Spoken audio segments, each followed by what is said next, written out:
Odysseus and his crew were sailing near the Sirens, the legendary creatures whose sweet songs lured sailors to ruin on their island's rocky shores. To avoid being tempted to their demise, the crew plugged their ears with wax. But Odysseus wanted to hear the song and ordered the crew to tie him to the mast. Under no circumstances were they to untie him, no matter how much he pleaded and begged. That would be falling for the Sirens' trickery. But Odysseus didn't hear a sweet song calling to him. He heard desperate cries.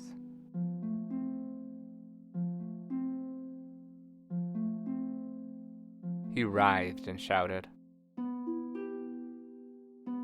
He begged the crew to go towards the cries. He pleaded. The crew thought it was pathetic. They stoically accepted the disappointment of their leader becoming undone. They sailed clear of the Sirens' danger and untied him. But after that, the crew never looked at Odysseus the same, and he never looked at them the same either.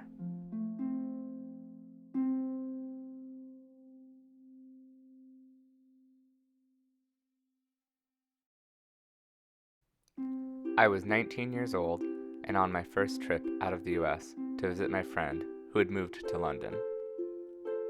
I was eager to be impressed upon by the world.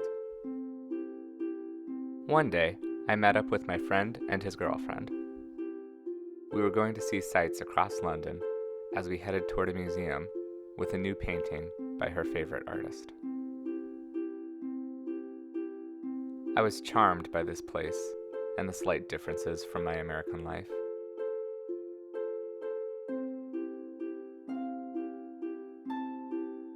We saw Big Ben.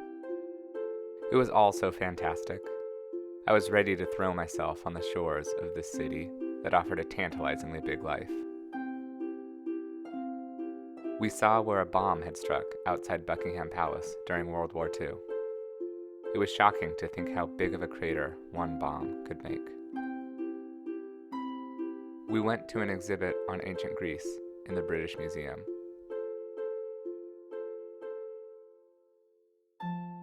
There's a lesser-known Greek god, Harpocrates, the god of silence and secrets. He shows up in a rarely told myth. During the Trojan War, a Greek soldier was ordered to infiltrate the city of Troy undercover as a spy.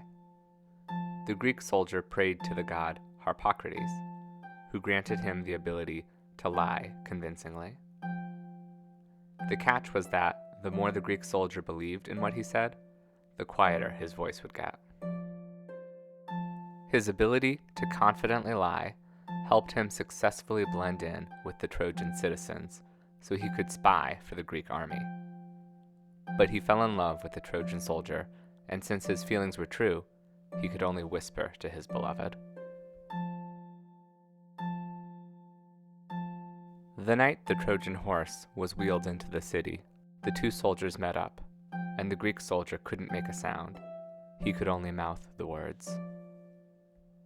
The rest of the myth has been lost, so the Trojan soldier's response remains a mystery. The city and the day stretched before us.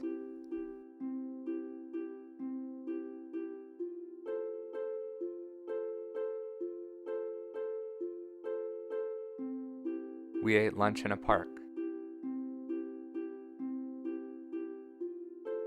We had pints in a pub. We were getting closer to the museum, and she was getting more excited to see her favorite artist's new painting. But on the way, we stopped in a used bookstore. There was a whole shelf of the writer Alexander Wolcott, who is friends with Harpo Marx, the Marx brother who never said a word during the brothers' comedy act. Harpo always wore a ridiculous curly wig and top hat. He was called Harpo because he played the harp. Harpo was madcap energy. When someone went to shake Harpo's hand, he gave them his leg without breaking his sunny smile. Marx Brothers films are full of slapstick and wordplay. But there's always a musical interlude, and, playing the harp, Harpo is transformed. It's still a comical wig, but it's no longer a clown underneath it. His focus and the music make him beautiful. Classically trained harpists loved to watch him play because, while he tuned the harp wrong and played it incorrectly, he still said something true.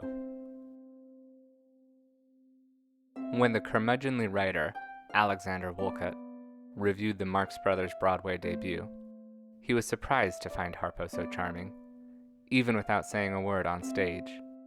Wolcott was smitten, and the two began a lifelong friendship. Harpo had finally met someone who could hear him through the silence. They played croquet in Central Park, but Harpo would cheat, and Wolcott would storm off and quit.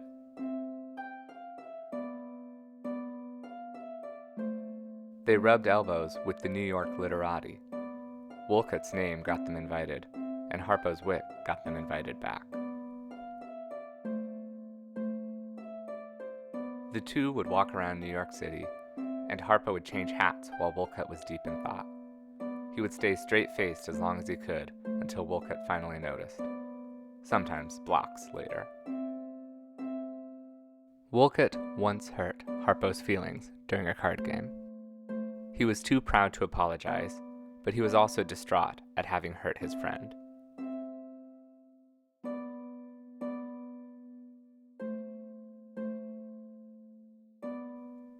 Harpo heard Wolcott calling out an apology, and answered back with a silent smile of forgiveness. They were friends again, as they always would be.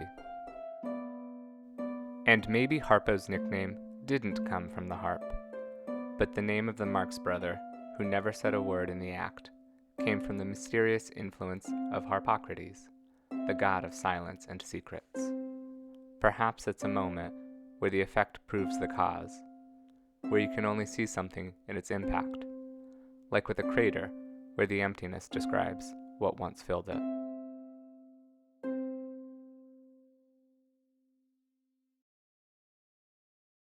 In 1943, Wolcott was on the radio when he had a heart attack. He handed a note to the producer before collapsing.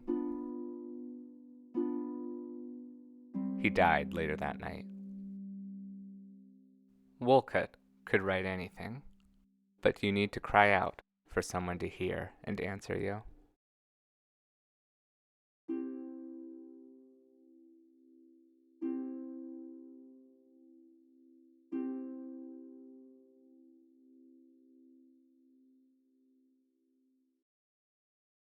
We continued our tour across London,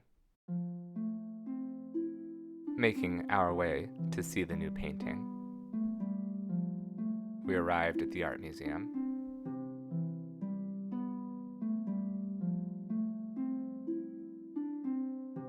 She was transfixed. The din of that day was a lifetime of sounds, and yet, through the tube and the buses and the coffees, it had called to her. Through the pints and the sandwiches, it had called. Among the books and among the gardens, it called out to her. And across it all, she followed.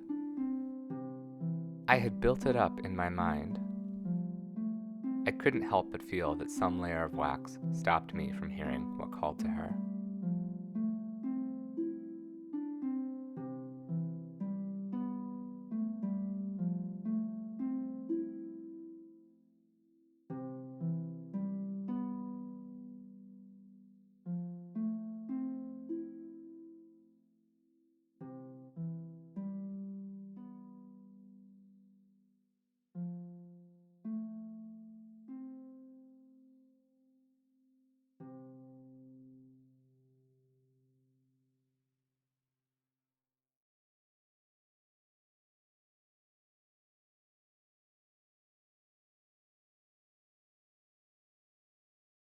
That night, we went to something called a silent disco.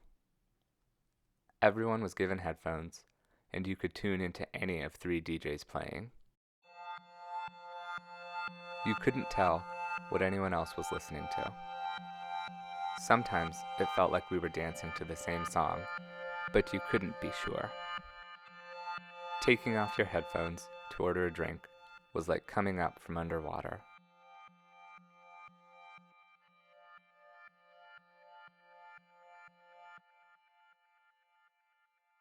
But the headphones were tempting, and I couldn't wait to put them back on.